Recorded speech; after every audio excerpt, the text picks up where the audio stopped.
stand up, and be counted on this episode of Pushback.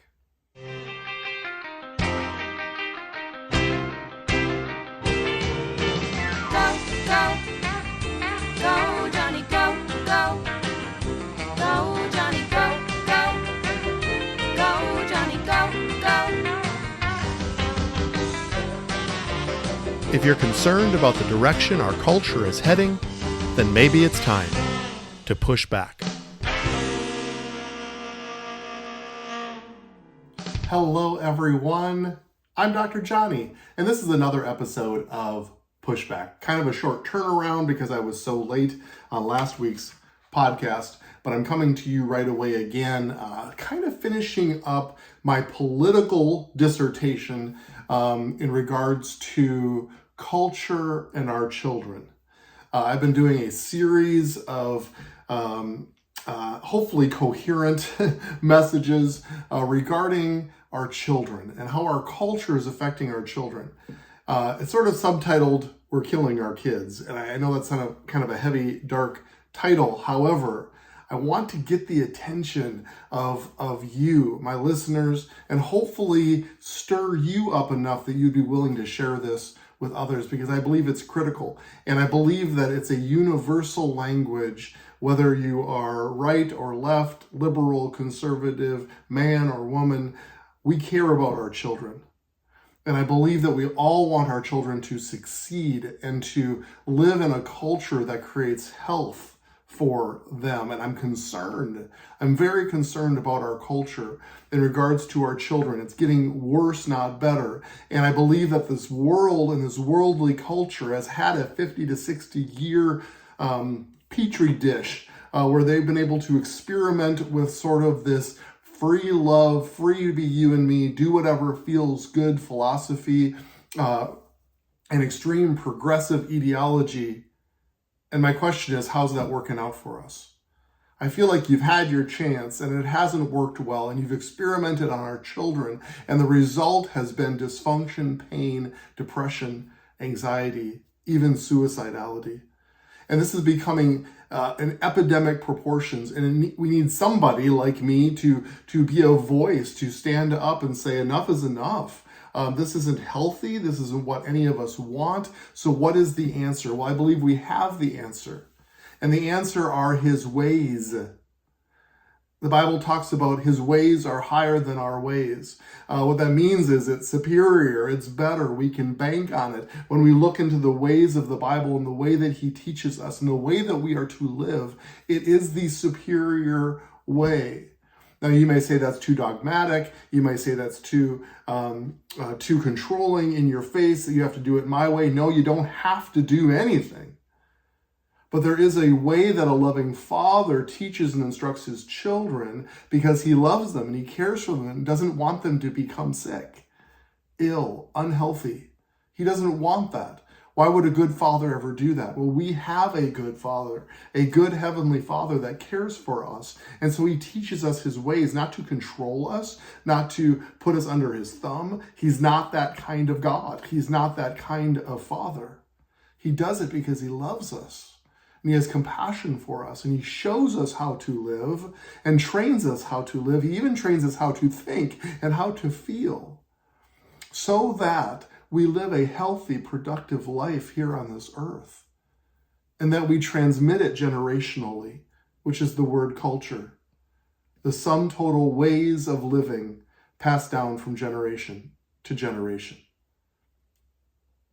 So initially, I started this whole process talking about really the 4 Ps, and I talked about parents and how parents are the key piece, and I still believe that, the absolute key piece and influencer in our children's lives. And if our eyes aren't open about what's happening in this culture, then our children will be lost. We are the ones. We are the ones.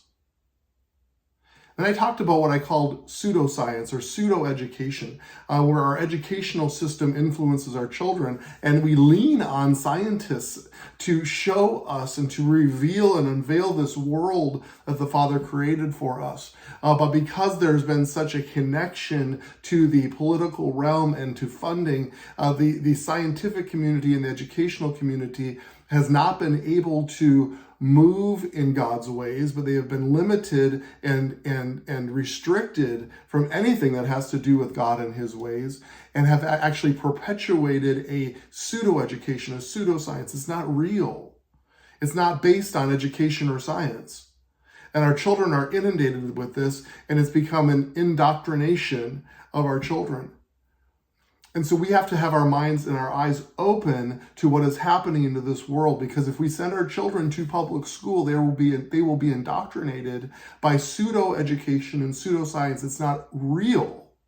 It's not accurate. It's not even science. And I believe that I've proved that, and I will continue to prove that, because it's so important to me as a scientist that we are accurate and that we aren't lying to our children. And I've spent the last 3 months talking about the third P, which is politics. I don't believe that politicians really have the power to actually control us or to tell us how to live. However, they have incredible amount of influence, and there is a political spirit over our country and in the political process that actually seeks to lie to us and lie to our children. Are you noticing a theme? We have to overcome those lies with the truth of who God is and what he's created us to be.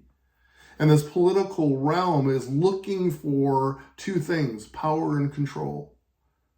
Power, and to stay in power, and to control you with an ideology that lines up with their own personal ideology.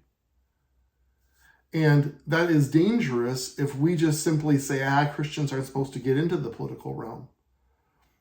But hopefully I've proven to you over these 5 years of podcasting that we are ambassadors of heaven, and we actually carry the mantle of responsibility for this world, as if to say, if we don't do it, who will? We are actually sent here as representatives of heaven itself to actually be injected into this world's culture to bring real change. And I believe that. I would not be doing this podcast if I didn't believe that we actually have a role to play, a huge role to play here on this earth. And if there's a problem in our culture, if things aren't connecting, if things are moving into a more secular, evil manner, guess whose responsibility that is? As hard as it is to hear, it's us. We are the ones who've been placed on this earth to make a difference. And if we don't do it, who will? So in a sense, this is my last podcast about the third P, this political realm. And I believe it's so interesting because I fired this up right during this election year when all of this is happening. And I may have to come back to it depending on what happens in the political sphere and the political realm. I always want to be updated with you, my listener. But the most important thing that I can really talk about in the political realm as Americans is the issue of voting. This is entitled Stand Up and Be Counted. I want to give you 7 reasons why I think it's critical that you vote, and I will not sit behind this microphone and tell you who to vote for. That's never been my role. My role is to talk to you about culture. And voting, you can align yourself with the culture that you feel is the most appropriate for you, for your family, and for your children. And I always want to make the case for why I think that's important. I've done several podcasts on the issue of abortion. And I believe it's the number one issue. In fact, I think I have a podcast that is entitled What Matters the Most. In my opinion, it's the one thing, the one thing that we have to align ourselves to vote for. It's interesting. I notice I follow polls in the political process. And one thing they said is, what's the most important thing? Well, economy and the border and crime and these different issues. Well, of course, abortion has been a very important issue for people. And they always say, well, a lot of voters will rank, 36% of voters think that abortion is the most important issue. And of course, the bias or the interpretation of that is that those who are pro-choice are concerned about losing that right. And so they are the ones that are going to be motivated to vote. I would love to see that percentage go up because conservative Christians believe it's the most important issue and they are voting on behalf of abortion. What's the most important issue to you? Abortion. And I'm going to vote for the most pro-life candidate the one that helps protect life in the greatest way. Super important to me. It's the most important thing to me. And it's hard for me to not talk about every topic in the realm of life, the beginning of life, the origin of life. When did life begin and when does life begin? I believe it's the two most important questions in our realm and society. So number one, when there is no voting, there is no democracy, period. We've heard the term democracy a lot, as both sides are accusing them being the anti-democracy party. Well, really what it comes down to is our ability to vote and be heard in the process. I love Winston Churchill. He has the best quotes. He said, "Indeed, it has been said that democracy is the worst form of government, except all those other forms that have been tried from time to time." Nothing's perfect, but democracy is still the best. But despite that, most studies and statistics would show that at best, 60% of Americans vote. That's the best. The best evangelicals who vote is also about 60%, which means that at the last election, 40 million evangelicals did not vote. What? My friends, this is what this podcast is about. You need to vote. Interesting, Minnesota is usually at the top or best in the nation at about 70%. But there are countries, it's the ultimate, in my way, ultimate way to express love for your country. Sweden has 82% turnout. I have great respect for that. And of the 35 countries with what's considered to be free elections, we are the 9th lowest. That needs to change. Voting endorses democracy and sends a message to the world. It sends a message to the world. Democracy is directly connected to our willingness to vote. Number two, this is our chance to inject ourselves into the political process. I sit behind this microphone and implore you to become part of the political process. Well, at the very minimum, the very least you can do, other than read about it and learn about it and even run for office, those are the things that I would love to see the Christian realm do better with. But the very minimum you can do is to vote. Abraham Lincoln, who maybe is just right up there with Winston Churchill as far as quotes go, he said, "Elections belong to the people. It's their decision. If they decide to turn their back on the fire and burn their behinds, then they will just have to sit on their blisters." My friends, I think I'm making the case that there is a cultural fire taking place in our country. I always hesitate to go always negative on that, but we have to have our eyes open that there is something going on here that isn't healthy.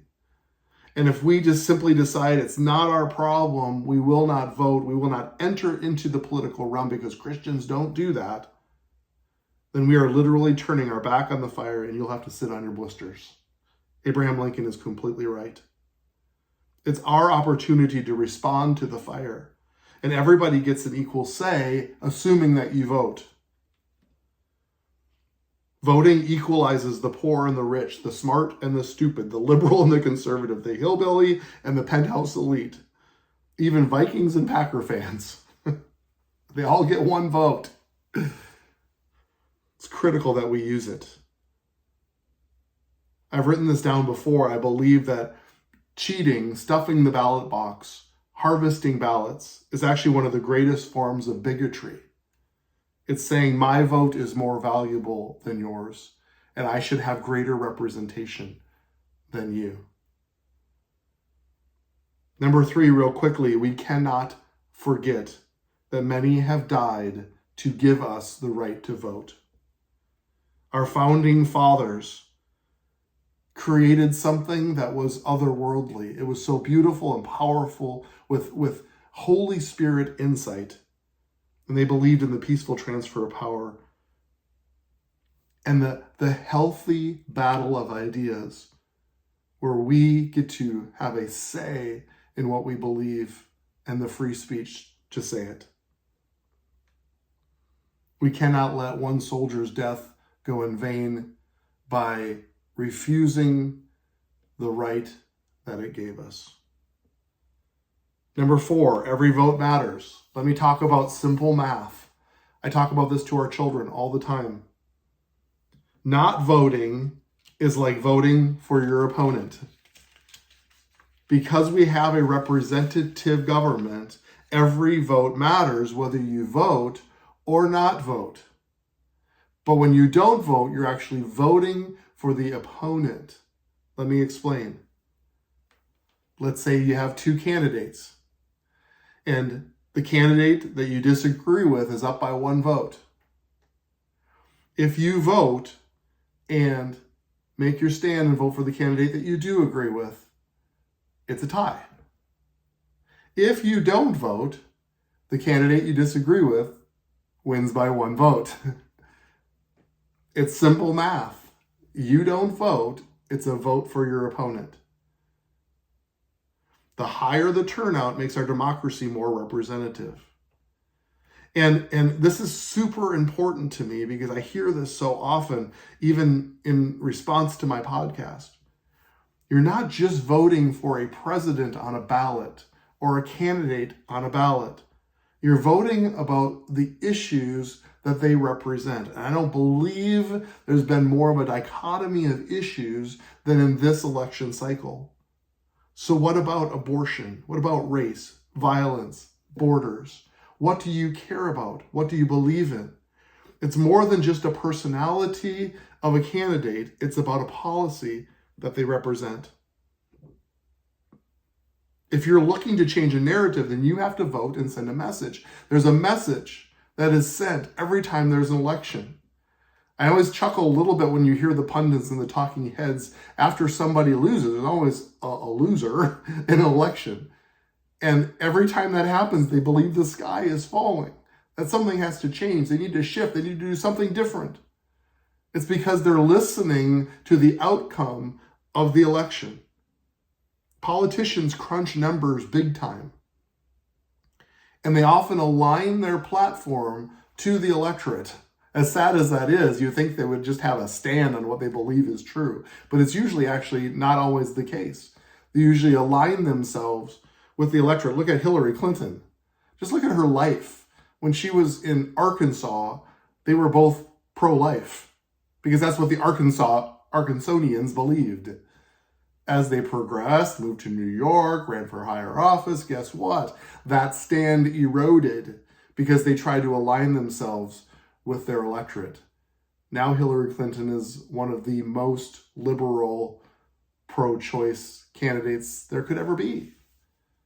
She has changed and she has shuffled. Now you can argue the morality of that. That's her on her, and she gets to own that. But the issue is that she's looking at the electorate and wanting to appeal to them. Number 5, it's about supply and demand. They crunch the numbers on what influences you. And so when they do negative campaigning, when they make things up, when we just talked about truth versus lies, when they do mudslinging, when there's no moral compass for accuracy or truth, guess what? They do it because it works, because there's a demand for it.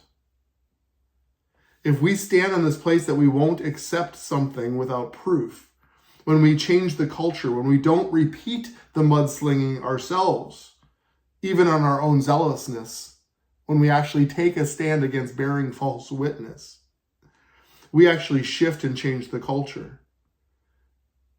Then the demand is less, and then the supply is less. We have to do the work and demand that they tell us what they are for and not just what they are against. I think it's super important, especially in this election, that we connect with what people are for and not just what they are against. I believe it's weak and lazy to tell people what you are against without having any real plan or explanation for what you are for. Why are politicians so hesitant to tell us what they're for? It's because they don't need to. It's because there's no demand for it. all we're interested in is tearing down other people, and we vote against something. We can't imagine Kamala Harris being president, so we vote for Trump. We can't imagine Trump being president, so we vote for Kamala. That's our mindset. And they create this narrative in this political spirit because it works. And the only way that changes is if it doesn't work.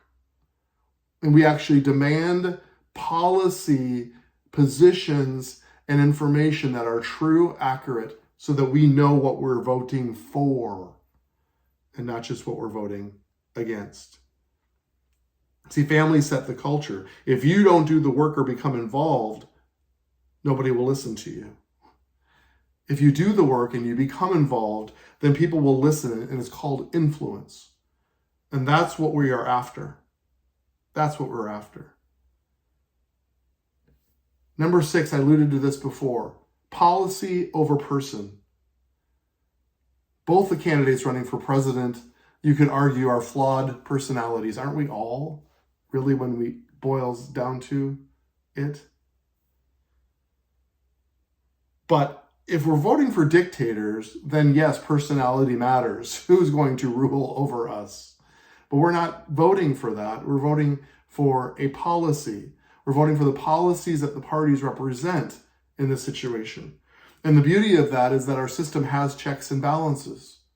We have the ability to implement external control so that we don't have dictatorships, so that we don't have one person ruling or one party ruling, but that we have the ability to bring checks and balances to what they do. And so when you go to the ballot box, you may have to plug your nose because the person you're voting for may not be the one you want to have dinner with.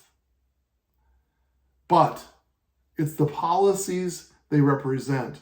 What does it bring to you and your family, not only your family, but the generations to come? What positions the generations to have a healthier mindset, a healthier view, a healthier culture moving forward?